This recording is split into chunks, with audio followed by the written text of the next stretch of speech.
مریم نواز شریف صاحبہ جو ہیں وہ ایک سیاسی گھرانے سے ہیں. یہ پہلی وہ وزیر اعلیٰ ہیں, پہلی خاتون وزیر اعلیٰ ہیں جنہوں نے اتنے اچھے منصوبے دیے ہمیں.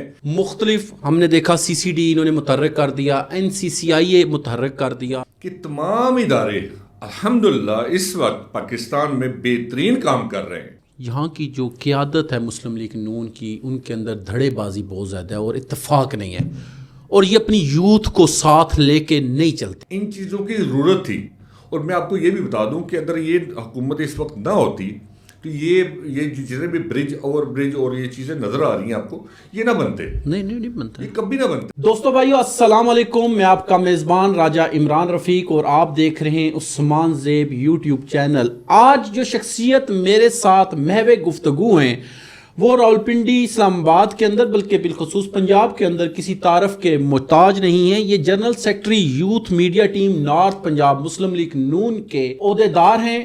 ان کا نام ہے سردار عبدالقیوم. آئیں آپ کی ملاقات کراتے ہیں اور راولپنڈی پنجاب کے حوالے سے ان سے جانتے ہیں کہ جو وزیر اعلیٰ پنجاب اور مسلم لیگ نون کی ٹیم ہے وہ کیسا کام کر رہی ہے. السلام علیکم. وعلیکم السلام. سردار صاحب آپ ٹھیک ہیں؟ الحمدللہ فائن. عمران بھائی آپ ٹھیک ہیں, خیریت سے ہیں؟ جی الحمد. سب سے پہلے تو آپ کا بہت بہت شکریہ کہ آپ نے اپنے قیمتی ٹائم میں سے ٹائم نکالا اور آپ ہمارے پاس تشریف لائے. بہت شکریہ آپ کا, آپ نے دعوت دی. سردار صاحب سب سے پہلے تو مجھے یہ بتائیں کہ مسلم لیگ نون کی جماعت جب سے اقتدار میں آئی تو شروع میں لوگوں کو کچھ شکوک و شبہات تھے کہ یار وزیر اعلیٰ پنجاب ایک نئی عورت کو رکھا جا رہا ہے, نہ جانے یہ پنجاب کو چلا بھی سکیں گی کہ نہیں, اور آپ کو پتہ سب سے بڑا سرکل پنجاب ہی کا ہے. لیکن ہم نے دیکھا کہ لوگوں کی سوچ کو میڈم مریم نواز صاحبہ نے چینج کیا. تو اس حوالے سے کیا کہیں گے کہ پہلے سے تربیت یافتہ تھی, باقاعدہ ان کو کوئی گائیڈ لائن ملی, یا یہ خود سے یہ سب کچھ کری؟ اس کے بارے میں آپ کیا کہیں گے؟ دیکھیں, بڑا اچھا سوال کیا آپ نے. مریم نواز شریف صاحبہ جو ہیں وہ ایک سیاسی گھرانے سے ہیں. آپ کو جیسا کہ پتہ ہے میاں نواز شریف صاحب ان کے والد ہیں, تو ان کی تربیت ہی سیاسی طریقے سے ہوئی ہے. اور اس کے بعد جب یہ فیلڈ میں آئی ہیں تو آپ نے دیکھا ہوگا کس طریقے سے اپنے آپ کو انہوں نے منوایا ہے. اور جب یہ وزیر اعلیٰ بنی ہیں اس کے بعد, جیسا کہ آپ نے کہا ہے کہ پہلے لوگوں کے ذہن میں کچھ سوالات تھے ایسے, تو وہ یقیناً ان کو جوابات مل چکے ہیں, کیونکہ ان کا جو ویژن تھا, ان کا جو دل میں دماغ میں جو چیزیں تھیں, انہوں نے اس کو کھل کے اپنا امپلیمنٹ کیا پنجاب میں. اور آپ نے دیکھا ہوگا کہ پنجاب میں دن بدن ڈیلی کوئی نہ کوئی آپ کو ایک نیا پروجیکٹ نظر آتا ہے. اس سے پہلے میرا خیال ہے کہ میاں شہباز شریف نے بھی بہت سے کام کیے ہیں, کوئی شک نہیں ہے اس میں. لیکن اس سے پہلے اگر پیچھے نظر دوڑائیں تو میرا نہیں خیال پاکستان میں اس سے پہلے اتنے بڑے اور اتنے اچھے منصوبے کسی نے شروع کیے ہوں یا کمپلیٹ کیے ہوں. یہ پہلی وہ وزیر اعلیٰ ہیں, پہلی خاتون وزیر اعلیٰ ہیں جنہوں نے اتنے اچھے منصوبے دیے ہمیں کہ ہم جب صبح اٹھتے ہیں تو دیکھتے ہیں کہ ایک نیا منصوبہ آ رہا ہوتا ہے عوام کی خدمت کے لیے, عوام کی بہتری کے لیے, اور اس طرح سے یہ کنٹینیوس کام چلتا جا رہا ہے. ڈیلی ہم دیکھتے ہیں کہ بہتری کی طرف پنجاب گامزن ہے.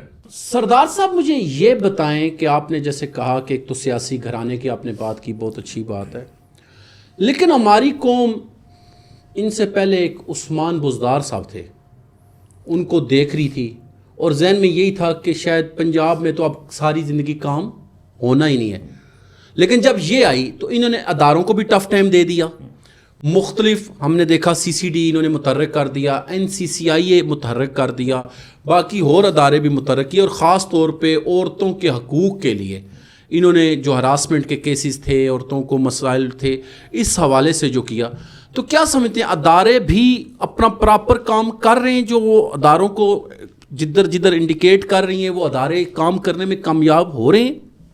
دیکھیں, سارے ادارے ظاہر ہے ان کے انڈر ہی آتے ہیں, وزیر اعلیٰ کے انڈر ہوتے ہیں. جی. تو پچھلا جو دور آپ نے وزیر اعلیٰ بزدار صاحب کا ذکر کیا ہے, تو وہ کیسے وزیر اعلیٰ کیسے وہ آپ کو پتہ ہی ہے کہ جب اسٹارٹ میں ان سے انٹرویو لیا گیا کہ آپ نے کیسے وہ تو خود بھی سوئے تھے نا, قوم بھی سوئی ہوئی تھی, یہی تو میں کہہ رہا ہوں, وہ تو خود بھی سوئے تھے, قوم بھی سوئی, اب اچانک جاگ پڑنا یہ بڑی بات ہوتی ہے. کیسے لوگ ہم پر مسلط کیے گئے, جو خود کہہ رہے تھے کہ میں وزیر اعلیٰ تو بن گیا ہوں لیکن مجھے کام کرنے کا طریقہ نہیں پتا, آہستہ آہستہ میں سیکھ جاؤں گا. مطلب یہ ایک پاکستان ایک ٹریننگ سینٹر بنا ہوا ہے نا, ٹریننگ سینٹر. تو الحمدللہ اس کے بعد ابھی آپ نے دیکھا ہے کہ تمام ادارے الحمدللہ اس وقت پاکستان میں بہترین کام کر رہے ہیں, اور کسی بھی ادارے کو اٹھا کر دیکھیں جس میں کوئی کام برابر نہیں کر رہا ہوتا, اس میں سے وہ گندی مچھلی اٹھا کے باہر پھینک دی جاتی ہے, اس کو نہیں چلنے دیا جا رہا. اچھا سردار صاحب مجھے یہ بتائیں کہ یہ جو سی سی ڈی بنا ہے, مختلف ادارے بنے, یہاں پہ ہم نے سنا ہے کہ جہاں پہ یہ بڑے اچھے کام کریں وہاں پہ بہت سے لوگوں سے ناانصافی بھی ہو رہی ہے, تو اس حوالے سے کیا کہیں گے کہ واقعی ناانصافی ہوتی ہے؟ سننے میں آیا کہ جی کئی دفعہ کیس نہیں بھی ہوتے ہیں, لوگوں کو اندر کر دیا جاتا ہے, اپنی ذاتی دشمنیاں نکالی جاتی ہیں, کیا یہ بات حقیقت ہے؟ اچھا نہیں, ایسا کچھ نہیں ہے, ایک دو جگہ پہ واقعات ایسے ہوئے ہیں, لیکن ان جو بھی آفیسرز ان میں انوالو تھے, اچھا ایسا نہیں ہے. انفیکٹ آپ نے دیکھا ہوگا کہ پچھلے دنوں کچھ اخبارات یا کسی میڈیا رسائل سے آپ کو پتہ چلا ہوگا کہ اگر کچھ 2-4 جگہوں پہ ایسا معاملات ہوئے بھی ہیں تو وہ جو جن اداروں میں جو اس طرح کی کالی بیڑیں تھیں ان کو نکال کر باہر کیا گیا ہے اور ان کو باقاعدہ سزا دی گئی ہے اس بارے میں. اوورآل ایسی کوئی بات نہیں ہے. اچھا مجھے سر یہ بتائیں کہ وزیر اعظم صاحب جو میاں شہباز شریف صاحب ہیں اور ہمارے چیف آف آرمی سٹاف, ان دونوں نے پاکستان کو دنیا کے نقشے پہ ایک نیا متعارف کرایا اور ہماری عزت میں اضافہ کروایا ہے جب یہ انڈیا والا مارکا ہوا. اس حوالے سے کیا کہیں گے کہ آنے والے وقت میں جو ہمارے سفارتکاری کے معاملات, ہمارے قرض کے معاملات, اس میں بھی کوئی بہتری آئے گی, یا یہ کیا دیکھتے ہیں آپ اس کو؟ جی بالکل آپ نے صحیح کہا ہے کہ اس سے اگر تھوڑا سا پیچھے ہم نظر دوڑائیں تو پچھلی جو حکومت تھی تحریک انصاف کی, اس میں تو یہاں تک ہو گیا تھا کہ جو ان کے اپنے لیڈر تھے, بلکہ ان کے خان صاحب جو خود وزیر اعظم تھے, وہ یہاں تک کہہ رہے تھے کہ ملک بالکل کرپٹ ہونے جا رہا ہے, فالٹ ہونے جا رہا ہے, اور ہم بالکل سری لنکا کی طرح اس طرح بننے جا رہے ہیں. تو اس طرح کی باتیں چل رہی تھی آپ کے سامنے, انہوں نے بالکل ہاتھ کھڑے کر دیے تھے کہ یہ ملک نہیں چل سکتا.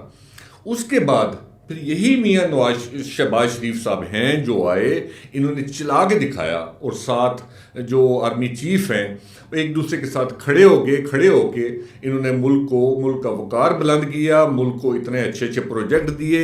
خارجہ پالیسی دیکھیں آپ. اچھا اس میں بھی کچھ لوگ تنقید کرتے ہیں کہ اتنی زیادہ آپ بیرونی دورے کر رہے ہیں. بھائی بیرونی دورے کرنے سے ہی خارجہ پالیسی آپ کی مستحکم ہوتی ہے, آگے چل کے آپ کی بہتری ہوتی ہے اس میں. اور اسی اچھی خارجہ پالیسی کی وجہ سے ہی آج ہم اچھی جگہ پہ کھڑے ہیں. اور انڈیا کے ساتھ جو پرابلم ہمارا تھا وہ دیکھیں کس طرح ہمارا وقار کہاں پہنچ گیا ہے. ہماری وہ جو جنگ ہوئی ہے انڈیا کے ساتھ, اس کے بعد افغانستان کے ساتھ پرابلم ہوا ہے. تو اس کے علاوہ آپ اس وقت دنیا میں اچھی جگہ پہ کھڑے ہیں. دیکھیں امریکہ آپ کی تعریف کر رہا ہے, اس سے اور زیادہ آپ کیا کہتے ہیں؟ اچھا امریکہ کی تعریف سے ایک تو مذاق بنا ہوا ہے پاکستان میں کہ کہتے ہیں جی ڈونلڈ ٹرمپ کو ہمارا سفارتکار رکھ دیا گیا, کیونکہ جہاں پہ بیٹھتے ہیں ڈونلڈ ٹرمپ صاحب کہتے ہیں جی 8 طیارے گر گئے, 9 گر گئے, 7 گر گئے. کیا یہ مذاقاً بار بار بات ہو رہی ہے یا اس کے پیچھے کوئی لاجک ہے؟ کیا آپ کہیں گے اس بارے میں؟ نہیں, اس کے پیچھے لاجک ہے. ٹھیک ہے جی, یہ وہی پاکستان ہے نا. دیکھیں پاکستان اور انڈیا کا جب آپ موازنہ کرتے ہیں تو پاکستان ایک چھوٹا ملک ہے, انڈیا بہت بڑا ملک ہے. ٹھیک ہے, ان کے پاس اتنی طاقت تھی, دنیا یہ سوچتی تھی کہ کبھی اگر جنگ ہوئی تو انڈیا اوپر کی طرف ہے اور پاکستان کافی نیچے کی طرف. کوئی شک تھا پہلے. جی. لیکن اب پاکستان نے کر دکھایا. اس وجہ سے بار بار اگر آپ کو ٹرمپ کا حوالہ دیتے ہیں تو ٹرمپ اسی وجہ سے کہتا ہے کہ آپ اتنے مضبوط ہیں کہ آپ نے ان کے اتنے جہاز گرائے. وہ اچھی بات ہے, پازیٹیو تھنک ہے, کوئی اس میں وہ نہیں ہے کہ وہ کوئی مذاق یا کوئی اس طرح کے کرتے ہیں. اچھا سردار صاحب مجھے یہ بتائیں کہ یہ جو 27ویں ترمیم منظور ہوئی ہے, ہم نے دیکھا پاکستان کی تاریخ میں یہ پہلی ترمیم نہیں ہے, لیکن اس کو تنقید کا نشانہ بہت بنایا گیا کچھ مخصوص طبقوں کی طرف سے. لیکن دوسری طرف ہم نے دیکھا کہ مشرف کے دور میں بھی ترمیم ہوئی, ایوب خان صاحب کے بھی ہوئی, مختلف ادوار میں ترمیمیں ہوتی رہی. تو اس حوالے سے کیا کہتے ہیں؟ کچھ لوگ کہتے ہیں جی کہ یہ ترمیم جو ہے یہ غلط ہو رہی ہے, جنرل صاحب کو نئی ایکسٹینشن دینی چاہیے تھی. اس حوالے سے آپ کیا کہیں گے؟ سر آئین میں ترامیم ضروری ہوتی ہیں، گائے بگائے جب کوئی ضرورت پڑتی ہے اس میں ترمیم کرنی پڑتی ہے. تو یہ تو کوئی بھی جب اپوزیشن میں ہوگا تو وہ تو ایسے ہی کہے گا نا کہ یہ ترمیم ٹھیک نہیں ہے، اس میں یہ مخالفت کرے گا. لوگ کچھ اس طرح کے بولنے والے تو ہوتے ہیں، لیکن اگر اوور آل آپ دیکھیں کہ اس کے پیچھے لاجک کیا تھا اور کیا بہتری ہے، وہ بہتری کی طرف ہے. کچھ اس میں غلط کچھ نہیں ہے. یہ تو کوئی بھی جب اپوزیشن میں ہوگا تو وہ تو شور ہی کرے گا. تو کسی بھی پچھلی حکومت کا آپ سسٹم دیکھ لیں، اس سے پیچھے بھی جتنی حکومتیں گزری ہیں، جب کوئی ضرورت پڑتی ہے ترمیم کرنی پڑتی ہے. اس میں کوئی ایسی وہ بات مجھے تو کوئی ایسی سمجھ نہیں. اچھا سردار صاحب، ملکی سطح پہ بات ہوگی، پنجاب پہ ہوگی، اب میں لوکل سطح پہ آپ سے ایک دو باتیں کروں گا. میں نے دیکھا کہ ہمیں لوگ بھی کہتے ہیں کہ جی یہاں کی جو قیادت ہے مسلم لیگ نون کی، ان کے اندر دھڑے بازی بہت زیادہ ہے اور اتفاق نہیں ہے، اور یہ اپنی یوتھ کو ساتھ لے کے نہیں چلتے. کیا یہ حقیقت ہے، اور اس میں کیا آپ کس حد تک یہ صداقت ہے، یہ جو بات ہمیں سننے میں آ رہی ہے؟ دیکھیں عمران بھائی، بات یہ ہے کہ کسی بھی آپ شہر میں چلے جائیں پاکستان کے، کسی بھی سیاسی پارٹی میں چلے جائیں، یہ ہر جگہ یہ چیزیں موجود ہیں. یہ ساتھ ساتھ چلتی رہتی ہیں، ان کو ساتھ لے کر چلنا ہوتا ہے. لیکن یہ ہے کہ میں یہ سمجھتا ہوں کہ مسلم لیگ میں کم ہے یہ. باقی آپ سیاسی جماعتیں دیکھ لیں، ان میں بھی یہ پرابلمز ہیں. یہ ہر جگہ پرابلمز تو ہوتے ہیں. تو ہمیں چاہیے کہ تھوڑا تھوڑا ان کو جتنا بہتر ہو سکتا ہے، ممکن ہو سکتا ہے، اس کو بہتری کی طرف لائیں. لیکن یہ پرابلم ختم نہیں ہو سکتی، یہ ہر جگہ ایسی ہی ہے. سردار صاحب، راولپنڈی کے اندر ہم نے دیکھا ایک بہت بڑا میگا پروجیکٹ مریم نواز صاحبہ کی وساطت سے ملا، کچہری کی شکل میں، ٹی چوک کی شکل میں، اسلام آباد کے اوور برج اور فلائی اوورس کی شکل میں. آنے والے ٹائم میں کیا دیکھتے ہیں ان کے بننے سے؟ جو میں نے سنا کہ راولپنڈی کچہری کے اندر روزانہ 2 لاکھ گاڑی وہاں سے گزرتی ہے، تو اس سے جب لوڈ کم ہوگا تو کیا لوگوں کو سہولت ملے گی، اور اس سے کیا ثمرات ملیں گے؟ کیونکہ مخصوص طبقہ کہتا ہے کہ روڈ بنانے سے کچھ نہیں ہوتا. میں کسی کا نام نہیں لیتا، نہ تنقید کر رہا ہوں، لیکن یہ آپ نے بھی سنا ہوگا، ہم بھی سنتے ہیں کہ جی روڈ بننے سے کیا ہوتا ہے. اس حوالے سے کیا بتائیں گے کہ انفراسٹرکچر کی کیا اہمیت ہے؟ دیکھیں، جو تو تقریریں کرتے ہیں نا سڑکیں بنانے سے ترقی نہیں آتی، وہ تو آپ نے دیکھ لیا وہ کتنی ترقی لے کے آئے. صحیح بات. وہ سب نے دیکھ لیا، پوری دنیا نے دیکھا ہے کیا ترقی لے کے آئے پاکستان میں. مطلب ٹوٹلی فیل ہو گئے ہیں یہاں سے. اصل سڑک بنیادی چیز ہے آپ کے لیے. آپ نے ملک کو اگر ترقی دینی ہے، اس کا جو بنیادی سٹرکچر ہے اس میں سڑک بنیادی چیز ہے آپ کی. اچھا، ابھی پنڈی اسلام آباد اتنا وہ آبادی اتنی زیادہ ہو چکی ہے، ٹریفک اتنی زیادہ ہو چکی ہے، ان چیزوں کی ضرورت تھی. اور میں آپ کو یہ بھی بتا دوں کہ اگر یہ حکومت اس وقت نہ ہوتی تو یہ جتنے بھی برج اوور برج اور یہ چیزیں نظر آ رہی ہیں آپ کو، یہ نہ بنتے. نہیں بنتے، یہ کبھی نہ بنتے. یہ صرف مسلم لیگ ہی بناتی ہے. اور یہ آپ کچہری چوک کی جس کی بات کر رہے ہیں، یہ تقریباً 2-2.25 لاکھ گاڑیاں یہاں پورا ایک دن میں گزرتی، تقریباً ایک دن میں. دیکھیں نا، آؤٹ سٹی سارے جاتے ہیں نا، سارے کتنا رش اور کتنی وہ مین جگہ تھی. جی. اور وہ اللہ کے کرم سے سٹارٹ ہو گیا ہے. اب کتنا بڑا پروجیکٹ ہے وہ سٹارٹ ہو گیا ہے. ٹی چوک والا سٹارٹ ہو گیا ہے. اچھا، اڈیالہ روڈ والا وہ خواجہ کارپوریشن والا وہ بن گیا ہے. اچھا، اس کے علاوہ ابھی مزید اور چل رہے پروجیکٹ ابھی اس میں ہیں، پائپ لائن میں ہیں، وہ چل رہے ہیں. اسلام آباد میں اس طرح چیزیں بن رہی ہیں، چل رہی ہیں. دیکھیں، اس کی وجہ سے آپ کی گاڑیوں کے پیٹرول بچیں گے، آپ کا ٹائم بچے گا. آپ دیکھیں کئی دفعہ ہم جاتے ہیں اسی پنڈی میں تو ایمبولینس کو جانے کے لیے جگہ نہیں ملتی. اتنا رش ہوتا ہے، اسٹک ہو جاتی ہے ٹریفک ساری. تو انشاءاللہ اس کی وجہ سے بہت اچھے ثمرات ملیں گے. ساتھ یہ جو الیکٹرک ٹرین ابھی شروع کی ہے، الیکٹرک بسز کی وجہ سے یہ اتنے زبردست روٹس انہوں نے دے دیے ہیں کہ ایک بندہ جو نارمل لوگ سفر کرنے والے ہیں وہ صرف 25 روپے میں کسی بھی اسٹاپ پہ اتر جائیں. نہیں سر، یہ تو سردار صاحب پھر ہم نے یہ بھی دیکھا کہ انہوں نے کہا جی کہ بزرگوں کے لیے فری ہے، اسٹوڈنٹس کے لیے فری ہے، لیڈیز کے لیے فری. تو یہ بھی ایک اچھا انیشیٹو ہے. اس طرح. اچھا سردار صاحب، مجھے ایک بات بتائیں. دیکھیں، وہ ملک کے کاموں میں نا گلی محلے کی سیاست کبھی اس کو رد نہیں کیا جا سکتا. تو گلی محلہ یعنی گلی نالی یہ تبھی بنتی ہیں جب بلدیات میں لوگ سلیکٹ ہو کے آتے ہیں. ایسے ہی ہے. اور اس کے لیے بلدیاتی الیکشن کا ہونا ضروری ہے. ایسے ہی ہے. آنے والے ٹائم میں کیا کہتے ہیں، یہ حکومت الیکشن کروائے گی یا یہ بھی پچھلی حکومتوں کی طرح بس ویٹ چال پہ چل کے تو معاملات ختم ہو جائیں گے؟ اچھا نہیں، ایسی بات نہیں ہے. ٹھیک ہے جی. ابھی جیسا کہ پہلے ہم نے ایک بات کی تھی کہ ملک جب ہم نے ٹیک اوور کیا تھا مسلم لیگ نون نے، اس وقت یہ ڈیفالٹ کی دہانے پہ ہو چکا تھا سر، ان کے بقول ہو چکا تھا، ہاں جی ان کے بقول. اس کے بعد اس کو سنبھالنا کرنا ابھی جو تھوڑا ٹائم گزرا ہے، ریوائل کرنا بہت مشکل ہوتا ہے. مشکل ہوتا ہے نا. جی جی. وہ اس چیز سے ہم نکل آئے ہیں. اب انشاءاللہ ابھی اسلام آباد میں شاید ابھی سٹارٹ ہونے لگے ہیں الیکشن. پنجاب میں بھی آپ دیکھیں کہ 2-3 ماہ میں انشاءاللہ پوری امید ہے کہ یہ الیکشن ہو جائیں گے. چانس ہیں انشاءاللہ ہو جائیں گے. اور اسی کی وجہ سے مزید جو کمیاں کوتاہیاں ہیں جو ریموٹ ایریاز میں، وہ بھی انشاءاللہ کور ہو جائیں گی.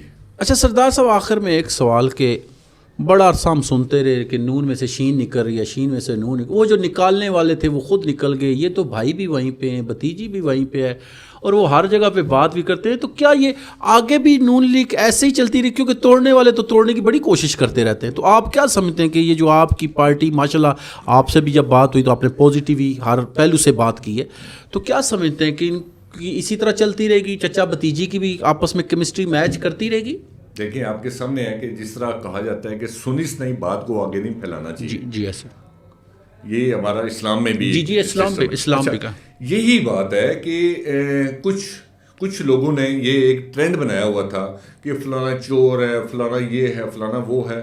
وہ سارے آپ کو اب نظر نہیں آ رہے. جو ایسے جھوٹے ٹرینڈ بناتے تھے اور عوام کو ورگلاتے تھے، وہ سارے غائب ہو گئے، ختم ہو گئے، وہ سارے ختم ہو چکے ہیں.